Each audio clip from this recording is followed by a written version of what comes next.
The Roth IRA is one of the best retirement accounts out there. Tax-free growth, tax-free withdrawals, it's absolutely incredible. And if you don't know what a Roth IRA is, I have a video that breaks it all down right here, and the link will be in the description so you can use that later as well.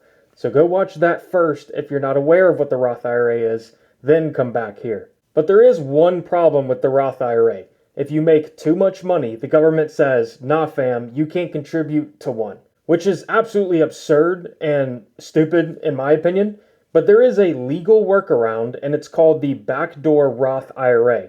And today I'm going to walk you through exactly how it works so you can take advantage of it if you are higher income or in a really high tax bracket. So the very first thing you need to know is that a backdoor Roth IRA is not an account. It's not something you open, it is a process. And in fact, it is a two-step process. So step number one is that you put money into a traditional IRA account. And then step number two, you convert that traditional IRA into a Roth IRA. That's it. That's the whole thing. You're basically moving money through the front door of a traditional IRA and then walking it to the back door into a Roth IRA. The IRS, by the way, is totally fine with this. They actually clarified in 2018 that this was okay to do. They basically gave it the blessing, and you can do it right now. Now, by the way, you may not need to even do this process at all. In fact, it complicates things if you need to. If your income is below a certain threshold, you can just contribute directly to the Roth IRA like a normal person. For 2026, if you're single or head of household filing, you can contribute the full amount if your modified adjusted gross income is under $153,000. Now, if you're between $153,000 and $168,000, you can still contribute, but it's typically a reduced amount. Anything above $168,000 and you're locked out completely without doing this backdoor technique. And if you're married, filed jointly like myself, the range is actually from $242,000 to $252,000. So to clarify, if you and your spouse together are clearing $250,000 a year, you can't just throw money into the Roth IRA. You have to do the backdoor. And honestly, if you're even close to those limits, I would say just do the backdoor anyways. It works the same whether you're over the limit or not, and it saves you the headache of worrying about it. All right, so let's walk through that two-step process. So step number one is that you need to contribute to a traditional IRA. Now for 2026, the max for the Roth IRA is $7,500. And if you're 50 years or older, you can do $8,600. Now, what I'm recommending is saving up the full $7,500 in a separate account first. A high yield savings account, a checking account, whatever. Just don't put it into the traditional IRA while you're saving up, because the second that money is sitting in the traditional IRA, it could earn interest. And any interest earned between your contribution and your conversion is unfortunately taxable. Now, it's not a lot, but it's just redundant and annoying paperwork that you shouldn't have to do. So you save up the full amount, and then once you have it, either use your existing traditional IRA that's hopefully at a $0 balance, which we'll get to that in a second, or open a new one. Now, Fidelity, Schwab, Vanguard, doesn't matter, right? Just do whatever you're comfortable with. This process takes like 5 minutes. So once you transfer all $7,500 in at once, leave it in cash, do not invest it, don't do anything with it, just let it sit there in a settlement fund. And you want zero gains and zero losses between step one and step two because it just makes everything much cleaner. Now, even if you do everything right, you might earn a few pennies of interest while the money sits there overnight or for a couple of days while it's in flight. Don't panic, right? The IRS does round to the nearest dollar on your tax return, so if you earn less than 50 cents, it technically rounds down to zero, tax-free. You basically got a free conversion on those pennies. Now, if it's 50 cents or more, technically that's taxable income you need to report, but of course we're talking about a few cents here. It's not going to ruin your life, but that's exactly why you want to move fast between step one and step two. Contribute, convert the next day, done. So that's step number two, is converting to the actual Roth IRA. This is honestly just a button click mostly, or a transfer on your brokerage's website. And if you don't have a Roth IRA there yet, I would suggest opening one first. Then transfer the money from the traditional IRA to the Roth IRA. Now, fair warning, your brokerage will probably flash some sort of big, scary warning banner that says, this is a taxable event. Just ignore it, because technically, yes, it's a taxable event, but the tax bill will be $0 if done correctly.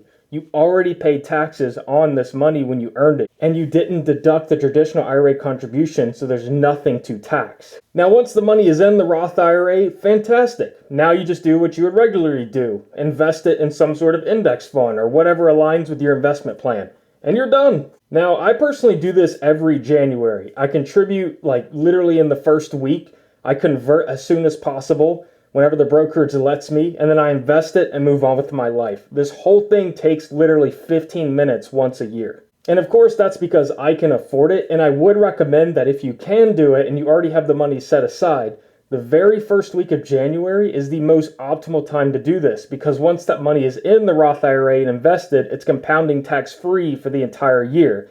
Every week you wait is a week your money isn't growing, so over decades that can actually add up. Oh, and one additional note, because this is relevant for myself, if you are married, you should be doing this process for both you and your spouse. It's referred to as Spousal IRA. So that's an extra $7,500 per year into a Roth, so $15,000 total as a couple. Each spouse, in this case, would fill out their own Form 8606 when filing taxes. They are completely separate, so there's no conflicts, no complications, just double tax-free money.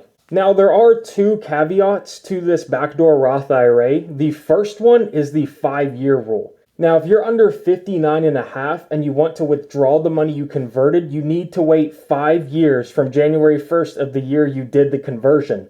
Otherwise, you will get hit with that 10% early withdrawal penalty on that amount. So if you do the backdoor Roth conversion in 2026, you can pull the principal out penalty-free starting as early as January 1st, 2031. Or, of course, if you're 59 and a half by then, it doesn't matter. It's whichever comes first. And I'm highlighting this because this is different than just contributing to the Roth IRA directly. If you contribute directly, then you can withdraw that at any time because you've already paid taxes on that money. However, if you convert it from a traditional IRA into the Roth IRA, you can't withdraw that for 5 years, even though technically, yes, you've already paid taxes on that money. This mostly matters if you're thinking about early retirement. If you're just letting it sit there until your 60s, this is not something you need to worry about at all, but it's just certainly something worth knowing. So the second caveat is the pro rata rule, and this is super important because this is where some people mess up and you need to pay attention to this. So the rule is simple. If you have any money sitting in a traditional IRA, a SEP IRA, a simple IRA, or a rollover IRA on December 31st of the year you do the conversion, the IRS is going to look at all that money when calculating your tax bill,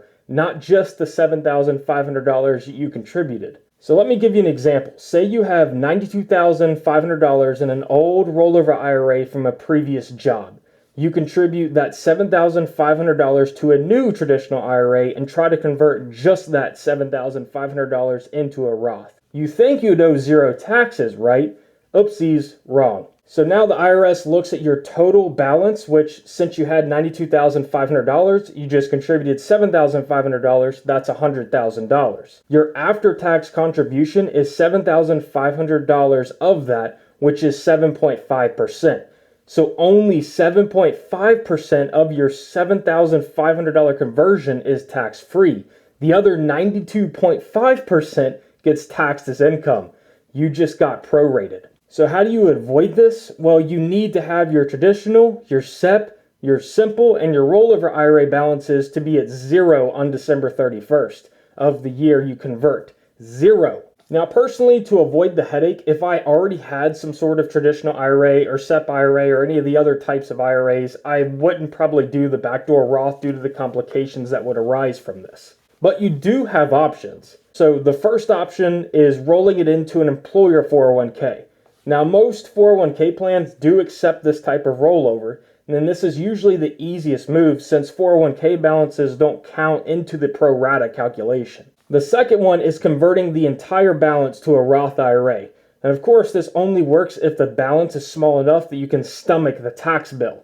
Now, if you've got 10K sitting in there, maybe worth it. If you have 200K, probably not. The bottom line is that you need to clean out your IRAs before you do the backdoor, and this is the one thing you cannot skip. So if you do this entire process correctly, your tax bill on the conversion is $0. You don't owe anything. The money was already taxed when you earned it, and you made non-deductible contributions. You converted it, no tax. The only paperwork you need to worry about is the IRS Form 8606. You file one of these with your tax return for the year, and if you use software like TurboTax or Free Tax USA, it'll walk you through it. Now, if you have an accountant, just tell them you did a backdoor Roth IRA. If they don't know what that is, seriously question their ability and get a new accountant. Or at least give them some sort of pointer on the Form 8606. The key lines to check on the form are lines 15C and 18. They should be both 0 or very close to it, plus or minus a few cents. If they're showing $7,500, something went wrong. I'm not going to do a full Form 8606 walkthrough in this video because that would be somewhat boring and more of an accountant video, and I don't know all the intricacies of it myself, but point is, just make sure that ballot says 0. Now, if you really want to go crazy, there is something called the Mega Backdoor Roth. It's completely different from what we just talked about, and it uses a 401k, not an IRA, and it lets you potentially shovel way more money into the Roth account every year. Now, not every 401k plan supports it, but if yours does, it is incredibly powerful, and I'll break that down potentially in a future video. So that's the Backdoor Roth, guys. 2 steps, 15 minutes a year, and you're getting tax-free growth. Even the IRS says you can't do it because you make too much money. If this helped, go ahead and drop a subscription. I'm putting out new personal finance videos all the time, and you can follow me on X as well. The link will be in the description. Peace!